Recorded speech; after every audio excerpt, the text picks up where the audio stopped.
Hey guys, Mr. Jalapeno here with another little home maintenance tip. So in a lot of the communities that I work in, they use MDF for all the trim, right? So all the baseboard, the casing, and what ends up happening, especially here in the showers, is if there's an excess of moisture or, water spilled or whatever, sometimes that the water will get underneath the baseboard. The baseboard will absorb all that water and then it'll just swell up. It'll, look discolored, and then you have the potential for mold.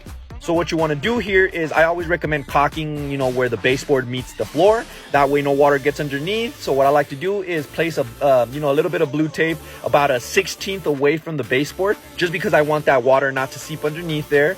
And what I'm going to use is extreme stretch caulking. Look, it says crack proof and waterproof.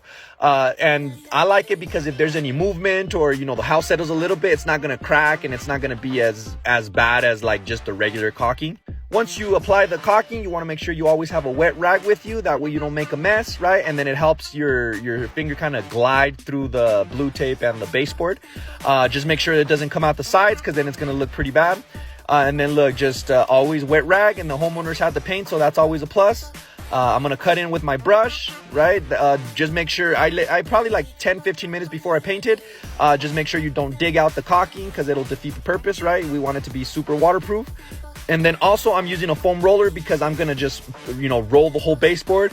Overall, it's going to look much, much better. It's going to be like I barely installed this baseboard, super new.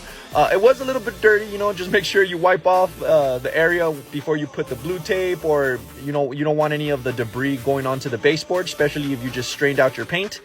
But that's pretty much it. Look, pull your tape, nice straight lines. I waited like 10 minutes before I pulled my tape. I don't want it to dry because the caulking will sometimes get stuck to the blue tape and then you won't have nice straight lines. But that's pretty much it. Look, water won't seep underneath and no mold, no replacing baseboard. Jalapeno Solutions. Boom.